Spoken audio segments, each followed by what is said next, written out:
Y en tanto en que el enfoque de esta charla es el budismo práctico, mi participación de hoy va a ir dirigida precisamente a eso, es decir, cómo aplicar las enseñanzas del Buda en nuestra propia vida.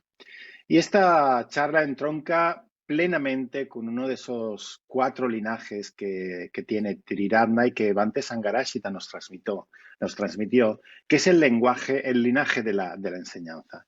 Y cuando Bhante Sangarashita trajo estas enseñanzas del Dharma para nuestra mentalidad y la vida en un mundo moderno, trajo distintas enseñanzas todas ellas son una expresión de esa ley fundamental del Dharma, que es la de Praticca Samuppada, esa ley de la coproducción condicionada. Entonces, de alguna manera, todas las enseñanzas que en Triratna se,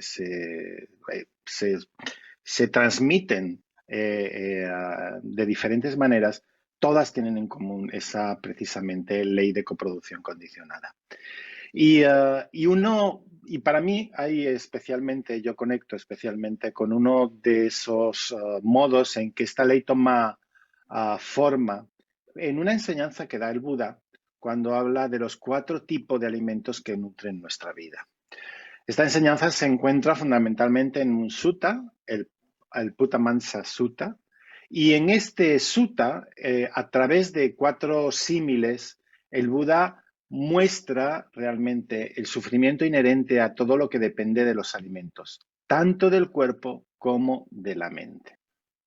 Entonces, una de las primeras enseñanzas del Buda, seguramente que ustedes los conocen porque fue precisamente la de las cuatro nobles verdades, es decir, la existencia del sufrimiento, aquello que lo causa, samudaya, la posibilidad de volver a encontrar ese bienestar, niroda, y el camino que conduce al bienestar, marga. Pero fundamentalmente, algo que a mí me llamó especialmente la atención es precisamente esa primera noble verdad, la existencia de sufrimiento, la existencia de dukkha. Cuando el Buda expone estas enseñanzas en su primer discurso de la puesta en movimiento de la rueda del Dharma, expone las cuatro nobles verdades, pero además expone las tres etapas que se deben de seguir para ser entendidas. Es decir, son como tres etapas que debemos de seguir en cada una de ellas. Una es reconocer, otra es explorar y otra es comprender. De este modo, cada noble verdad debe ser realmente comprendida, no solo intelectualmente, sino que tiene que estar basándose en nuestra propia experiencia. Entonces, realmente para poder girar la rueda del Dharma en nuestra vida, debemos practicar estas 12 etapas para que realmente se produzca una transformación de nuestra existencia. Entonces, en esa primera noble verdad, el Buda proclama que el sufrimiento existe. Y yo, la verdad es que todavía recuerdo cuando escuché esta primera noble verdad y cuál fue mi primera reacción. La primera reacción que yo tuve cuando escuché esta primera noble verdad, el sufrimiento existe, digo, menudo descubrimiento ha hecho el Buda, por favor. Digo, pues claro que el sufrimiento existe, ¿no? Puede parecer como algo de una verdad de perogrullo. Es decir, ¡buah! Menudo lumbreras. Yo pensaba así, menudo lumbreras está hecho este Buda, que dice que, bueno, que el sufrimiento existe. Pues claro, claro que existe. Pero cuando realmente te detienes un poco más y comienzas a reconocer en tu propia experiencia esta verdad, nos percatamos que en muchas ocasiones estamos totalmente cegados por el veneno de la ignorancia activa y no queremos ver nuestro sufrimiento. O si lo vemos, lo rechazamos profundamente, negándolo o huyendo de él. Por eso, cuando comenzamos a reconocer que hay algo que va mal y no sabemos muy bien qué es exactamente, y aunque no queremos mirarlo, nos damos cuenta de que en el fondo está ahí. Intentamos muchas veces negar nuestro sufrimiento, pero ahí está.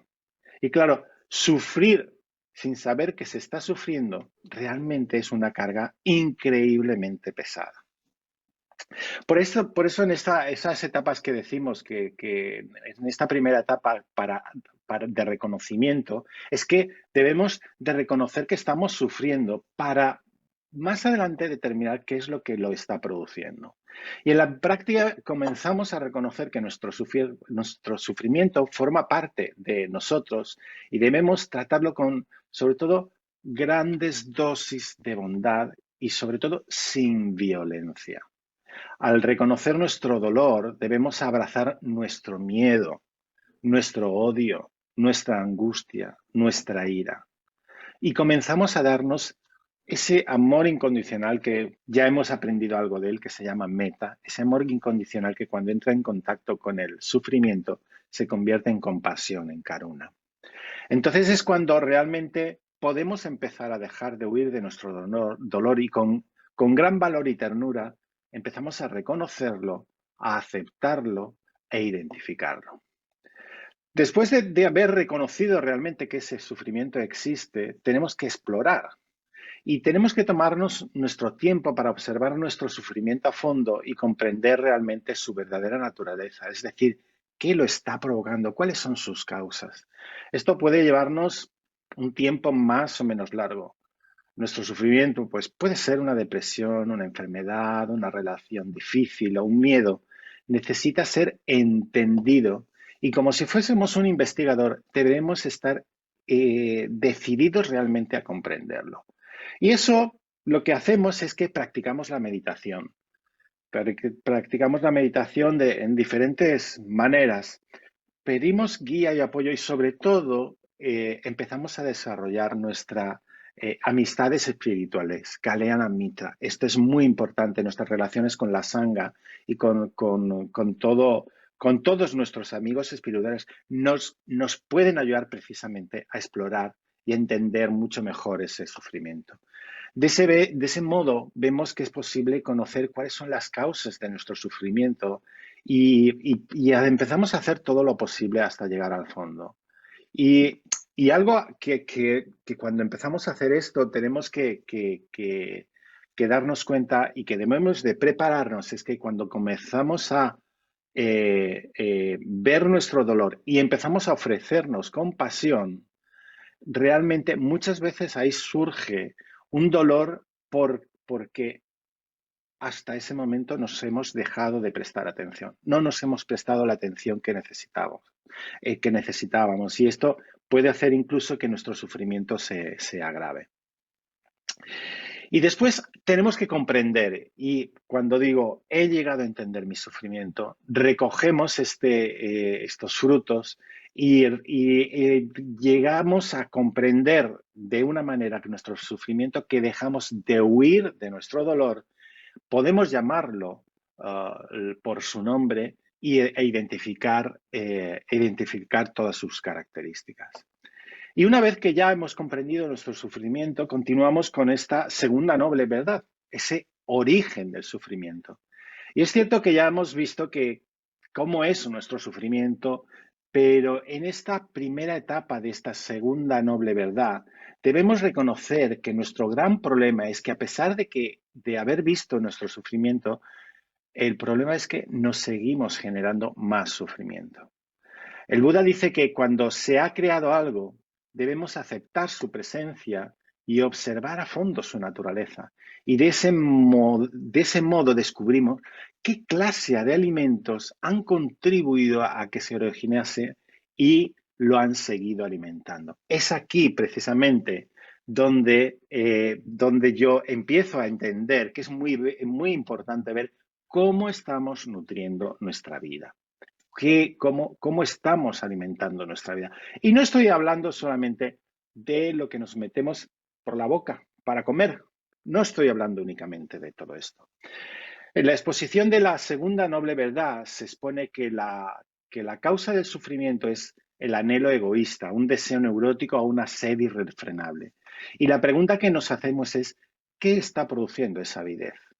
Hay una enseñanza que indica que en el centro de la rueda de la vida se encuentran tres venenos que se retroalimentan entre sí: la ignorancia activa, el deseo neurótico y el odio o el rechazo. Reconocer el origen del sufrimiento supone que podemos realizarnos una gran pregunta. ¿Cómo estamos nutriendo nuestra vida? ¿Cómo estamos nutriendo ese eje de la rueda de la vida? Y aquí el Buda, yo voy a contextualizar esto, voy a recurrir a lo que el Buda dice en el Puttamamsa Sutta. En este se proclama que existen 4 clases de nutrimentos para el mantenimiento de los seres que han llegado a ser y para el sostén de aquellos que buscan una nueva existencia. Y dice el Buda, ¿cuáles son estos 4? El primero es el alimento físico como nutrimento, burdo o sutil. El segundo tipo de alimento es el contacto, que se denomina sparsha. El tercero, la volición mental, chetana. Y el cuarto, la conciencia, viñana. Son realmente 4 tipos de alimentos. Y lo que vamos a ir viendo es cada uno de esos 4 alimentos, cómo realmente están nutriendo nuestra vida. Y entonces, antes de entrar a estos 4 tipos de alimentos, que en sánscrito estos se llaman ahara, me gustaría enmarcar el contexto en el que el Buda ofrece esta enseñanza a los monjes. El Buda ofrece esta enseñanza porque en esos momentos la orden monástica está recibiendo una gran cantidad de regalos y de honores y muchos monjes de los monjes no están realmente percibiendo cómo los distintos alimentos que nutren nuestra vida pueden ser una fuente torpe para nuestra vida que nos aleja de la gran realización. Y en esta enseñanza el Buda nos presenta precisamente con varios símiles los 4 alimentos y cómo esos 4 alimentos pueden ser un peligro que nos haga caer en la avidez neurótica que nos aleja de nuestra meta. Y curiosamente, de estos 4 alimentos, esos 4 que ya he citado, solo uno es de carácter físico y los otros son de carácter mental. Pero vamos a ir viendo entonces los diferentes tipos de alimento. Empecemos con el primer tipo de alimento. El primer nutrimento es la comida. Para ello el Buda nos muestra, y esto es interesante cómo el Buda presenta nutrimento, este alimento. Y para ello el Buda muestra un símil. Y lo que voy a hacer es leer directamente las palabras del sutta. A mí las palabras directas del sutta es como una fuente directa de dónde viene la enseñanza. Y dice, ¿y cómo, monjes, debería de ser visto el alimento combustible de la comida? Imaginar monjes a una pareja, marido y mujer, que han llevado una limitada cantidad de provisiones para atravesar el desierto y que llevan consigo a su único hijo, amado y querido. Entonces, a la mitad del camino, sus limitadas provisiones se habían usado y acabado, mientras que el resto del desierto aún permanece para ser cruzado. Así que el marido y la mujer pensaron lo siguiente: nuestras limitadas provisiones se habían usado y acabado, mientras que el resto del desierto aún permanece para ser cruzado. Matemos a nuestro único hijo, amado y querido, preparemos carne seca y sazonada. Al comer la carne de nuestro hijo, podremos cruzar el desierto, no sea que perezcamos los 3. Entonces, monjes, el marido y la mujer mataron a su único hijo, amado y querido, y prepararon la carne seca y sazonada. Al comer la carne de su hijo, cruzaron el resto del desierto. Pero mientras estaban comiendo la carne de su hijo, golpeaban sus pechos y lloraban. ¿Dónde estás? ¿Dónde estás, nuestro único hijo? ¿Qué pensáis, monjes? ¿Podrían ellos comer aquella comida como entretenimiento, con regocijo, pensando embellecer o hacer más atractivos sus cuerpos? No, venerable señor, contestaron los monjes. ¿Estarían comiendo esta comida con el único fin de cruzar el resto del desierto? Sí, venerable señor. Es de esta manera, monjes, en la cual el alimento comestible de la comida debe ser visto. Cuando el alimento comestible de la comida es plenamente comprendido, la codicia por las 5 cuerdas de los placeres sensuales es plenamente comprendida. Cuando la codicia por las 5 cuerdas de los placeres sensuales es plenamente comprendida, yo declaro, monjes, que aquí que no hay más cadenas a través de las cuales el noble discípulo podría estar ligado para volver otra vez a este mundo. Es tremendo. Es tremendo. El símil que nos da es tremendo. Porque, claro, a mí hay como dos reflexiones que me llegan claramente después del símil, ¿no? Por la situación. Que debemos de tener muy claro que lo que ingerimos o bebemos nos puede producir sufrimiento mental o sufrimiento físico. Y que debemos distinguir qué es lo que es sano de lo que es perjudicial. Y algo que me parece muy importante es saber o reconocer el origen de dónde vienen nuestros alimentos. Esto para nuestra vida es con lo que yo me estoy alimentando, ¿de dónde viene? ¿De dónde viene? ¿Cuánto sufrimiento ha provocado esto de lo que yo me estoy alimentando? No solamente ya me estoy refiriendo al sufrimiento animal de comer animales. Estoy refiriéndome a cuánta gente está realmente siendo recompensada por esos alimentos que estoy ingiriendo de una forma adecuada. Es decir, tener muy claro de dónde vienen nuestros alimentos. Y luego hay otro elemento que es importantísimo cuando nosotros empezamos a escuchar este símil que nos da el Buda. ¿Cómo debemos ingerir? ¿Cómo debemos ingerir los alimentos? Pues los alimentos no deberían ser ingeridos para el deleite, el embellecer nuestro cuerpo o el no, realmente simplemente deberían ser ingeridos para alimentar el cuerpo, para poder cruzar el desierto.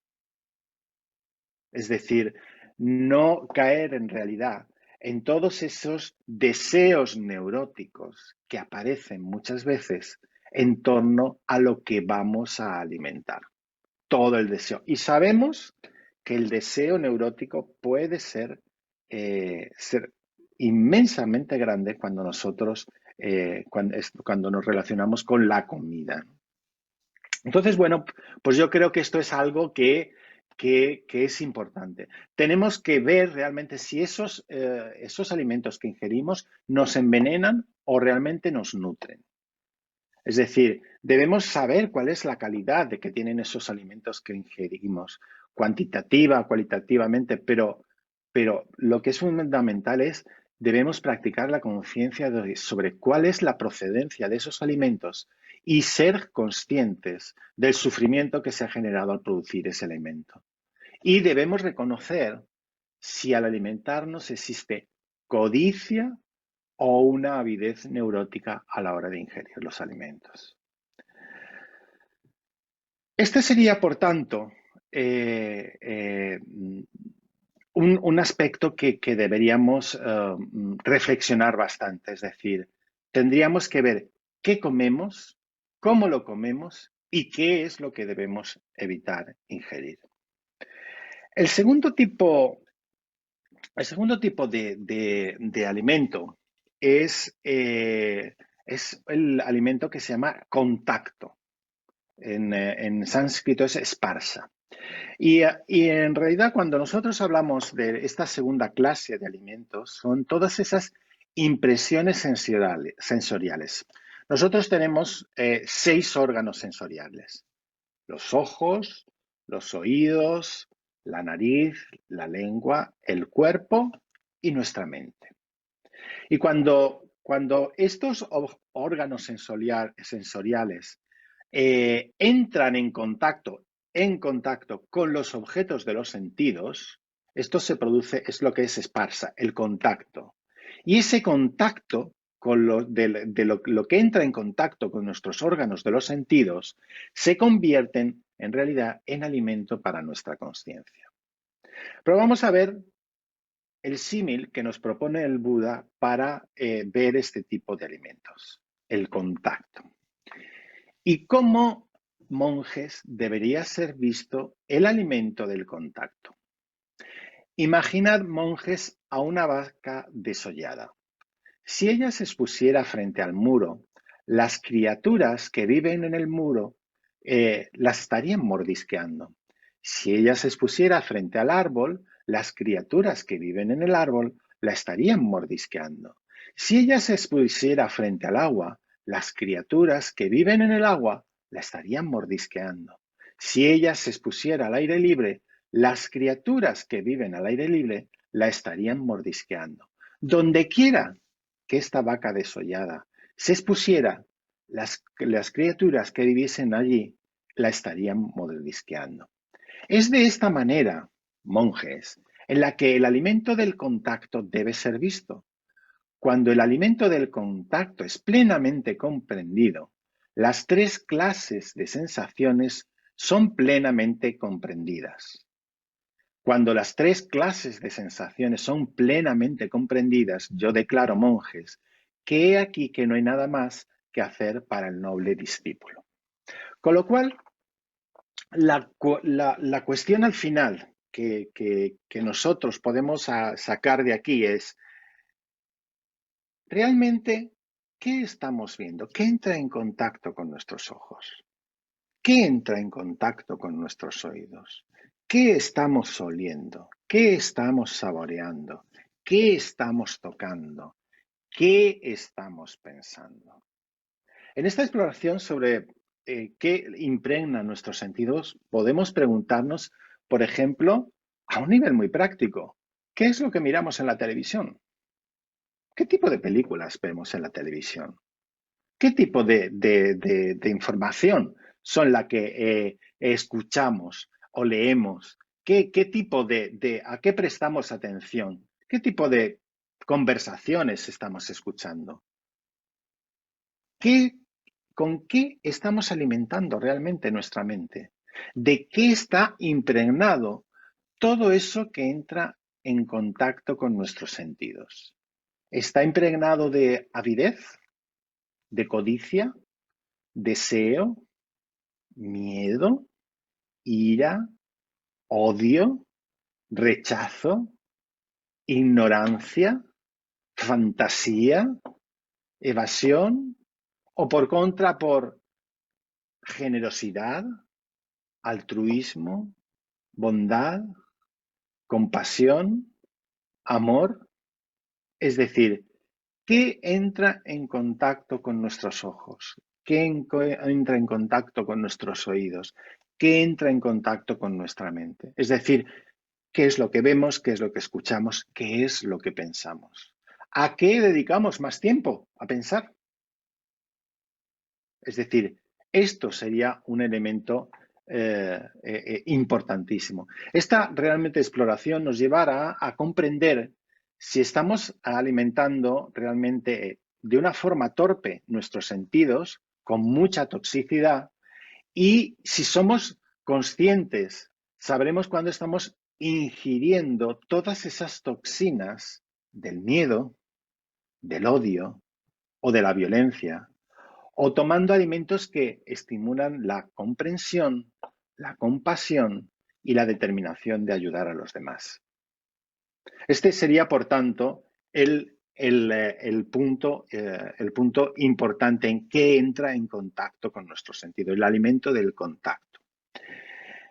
Y luego tenemos una tercera clase de alimento, que es lo que se llama la volición, la intención o la voluntad. En sánscrito se llama chetana.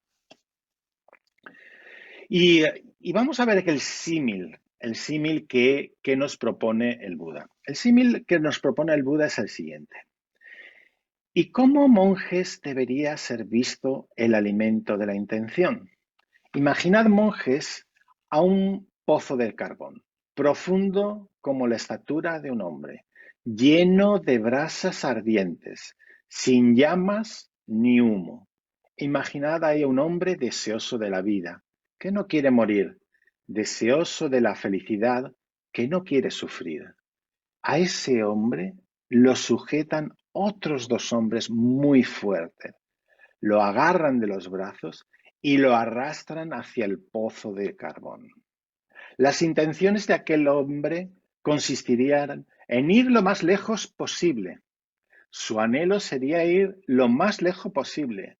Su deseo sería ir lo más lejos posible. ¿Y por qué es así?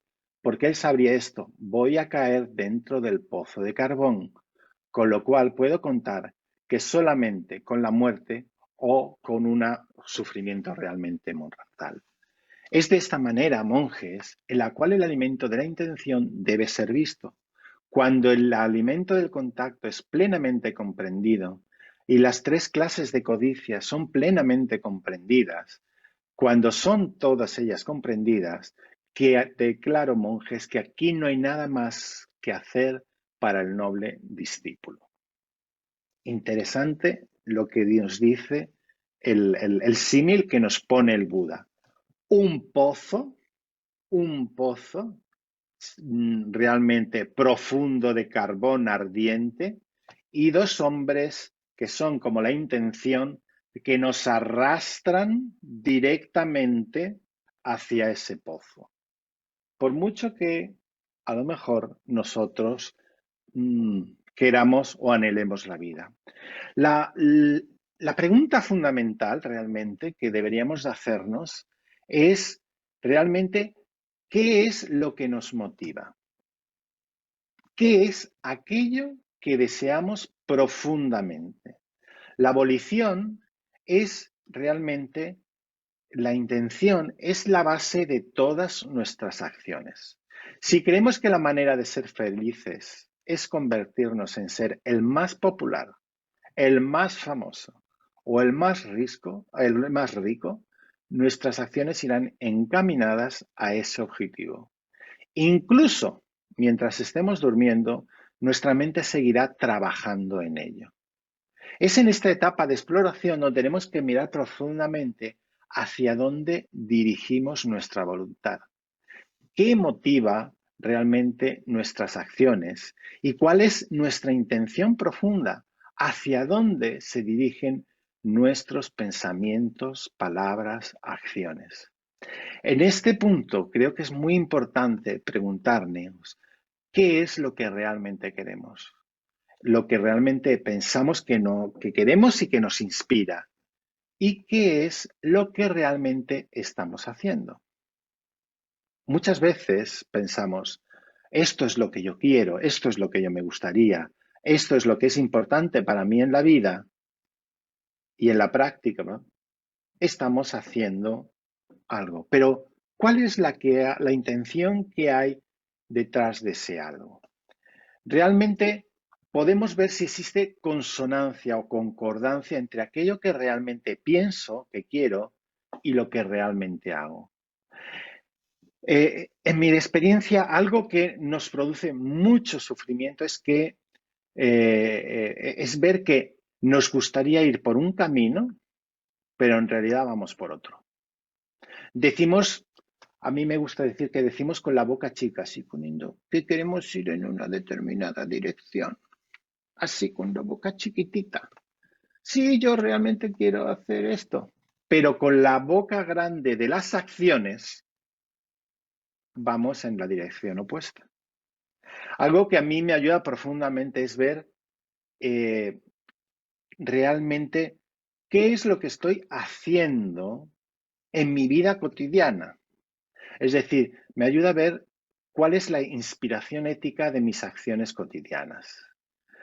Y algo que creo que es muy importante es que debemos comprender que la posición social, la venganza, la riqueza, la fama, las posesiones materiales, normalmente suelen ser más bien obstáculos para nuestra felicidad. Desde mi perspectiva, podríamos cultivar el deseo de librarnos de esas cosas para realmente poder disfrutar de las maravillas de la vida que tenemos siempre a nuestra disposición. Cosas que tenemos aquí ahora como el cielo, los árboles, las amistades o la familia o los amigos que tenemos. Por tanto, explorar este tercer alimento supone reconocer cuál es nuestra verdadera intención y cuál es nuestra motivación en la vida e intentar alinear estas acciones con ella. Y por último, el último tipo de alimento es el alimento de la conciencia, viñana.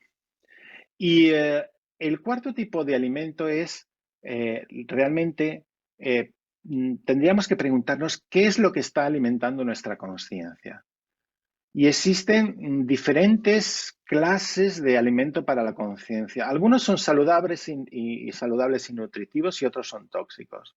Pero vamos a ver cuál es el símil que nos presenta el Buda. Y como monjes debería ser visto el alimento del estado de conciencia. Imaginar monjes que han arrestado a un bandido, a un criminal, y lo han llevado a la presencia del rey diciendo: Su Majestad, este hombre es un bandido, un criminal. Impóngale el castigo que le parezca conveniente. Entonces el rey respondió: Id, hombres, y por la mañana atravesad a este hombre con 100 lanzas. Y a la mañana siguiente lo atravesaron con 100 lanzas. Y entonces a mediodía el rey les preguntó: hombres, ¿cómo está aquel hombre? Todavía vivo, Majestad. Entonces id y al mediodía atravesar a este hombre con 100 lanzas. Y al mediodía lo atravesaron con 100 lanzas. Y entonces por la tarde el rey le preguntó: hombres, ¿cómo está aquel hombre? Dice: todavía vivo, Su Majestad. Entonces id, hombres, y por la tarde atravesar a este hombre con 100 lanzas. Y por la tarde lo atravesaron con 100 lanzas. ¿Qué pensáis, monjes? Siendo atravesado con 300 lanzas, ¿aquel hombre estaría experimentando la pena y el dolor por causa de esto? Venerable señor, al estar atravesado con solo una lanza, ya estaría experimentando pena y dolor por eso, cuanto más con 300 lanzas. Pues es de esta manera, monjes, en la que el alimento del estado de la conciencia debe ser visto.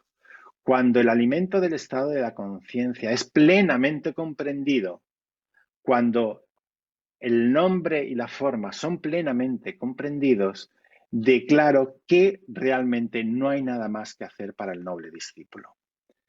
Y bien, este símil es bastante interesante porque en realidad está haciendo referencia no solamente a un aspecto que es que está alimentando la conciencia. Realmente tenemos que ser muy conscientes de qué está alimentando nuestra conciencia, porque pueden ser una lanza o puede ser 100 lanzas, pero el dolor con que ya haya una lanza va a ser especialmente fuerte, cuanto más 300, ¿no? Entonces, el punto que tenemos que tener muy claro es qué realmente está alimentando nuestra conciencia. Y realmente para poder liberar nuestra conciencia, dice que realmente debemos de comprender el nombre y la forma. Aquí yo creo que también debemos de comprender a qué se refiere esto. Se refiere precisamente a anatta, a darnos cuenta de que no existe un verdadero yo, sino que en realidad es reconocimiento de la insubstancialidad. Reconocer que ese ego, esa ficción del yo, es eso, es el producto de una serie de antecedentes, es realmente nuestro yo, es un proceso. Es un proceso. Pero realmente veamos qué realmente está alimentando la conciencia. Pues de nuevo, hay alimentos para la conciencia que son saludables y otros que son tóxicos. Y podríamos decir que hay dos tipos de conciencia. Una que es la conciencia colectiva y otra es nuestra conciencia individual. Existen diferentes alimentos para la conciencia. Y en la conciencia colectiva hay muchos alimentos tóxicos como son la ira y la desesperación. Si consumimos este tipo de alimentos colectivamente, nos estaremos envenenando. Por tanto, no deberíamos pasar mucho tiempo en una comunidad que exhiba una gran cantidad de odio y desesperación. Tenemos que encontrar una conciencia colectiva con la que convivir y que esté desprovista de odio y desesperación. Una comunidad cuyos miembros solo piensen en compasión y en el altruismo y la ayuda a los demás. A nivel individual, tenemos que observar qué es lo que alimenta nuestra conciencia. Hay una enseñanza tradicional budista que probablemente ya conocen, que es la de la rueda de la vida, en la que se hablan de 6 reinos: el reino de los dioses, de los titanes, de los espíritus hambrientos, los infiernos, los animales y los humanos. Y en cada reino podríamos decir que hay tipos de alimento de conciencia diferente. En uno está la evasión, en otros está el odio, en otros está la envidia, el otro está el afán de poder, el otro está el remordimiento y la culpa, el otro el deseo neurótico, el vivir sin conciencia o una mezcla de todos esos alimentos. Estos alimentos pueden ser venenosos y intoxicar nuestra conciencia. En la medida que nos nutrimos de esos alimentos, nos estamos encadenando al sufrimiento. Sin embargo, junto a esos alimentos tóxicos de nuestra conciencia, también se encuentran semillas de conciencia, semillas de budeidad que nos alejan del sufrimiento, como son el altruismo, la bondad, el amor, la solidaridad o la alegría. Pues estos serían, por tanto, esos 4 tipos de alimentos que nutren nuestra vida. Y a modo de resumen, quizás les voy a dejar unas cuantas preguntas para su reflexión y que puedan hacerse esa pregunta. ¿Qué está nutriendo su vida? ¿Qué alimenta su cuerpo? ¿De dónde procede? Cuando lo ingieres con avidez neurótica. ¿Qué alimenta tus sentidos? ¿Qué es lo que miras en la televisión? ¿Qué es lo que lees? ¿Qué es lo que escuchas? ¿Qué es lo que alimenta nuestra mente? ¿De qué está impregnado todo eso que entra en contacto con nuestros sentidos? Hay avidez, codicia, deseo, miedo, ira, odio, rechazo, ignorancia, fantasía, evasión. O por contra hay generosidad, altruismo, bondad, empatía, compasión, amor. ¿Qué es lo que está alimentando tu intención? ¿Qué inspiración hay detrás de tus acciones? ¿Tus acciones están realmente alineadas con lo que te inspira y deseas hacer con tu vida? ¿Qué inspira tu vida? ¿Cómo puedes llevar esa inspiración a la acción? Y por último, ¿qué alimenta tu conciencia? ¿Con qué contribuyes a alimentar la conciencia colectiva? ¿Cómo nutres tu conciencia individual? ¿Con odio o con generosidad? ¿Con avidez o con altruismo? ¿Con rechazo o con bondad? ¿Tu conciencia te lleva a la sabiduría o a la ignorancia? Muchas gracias.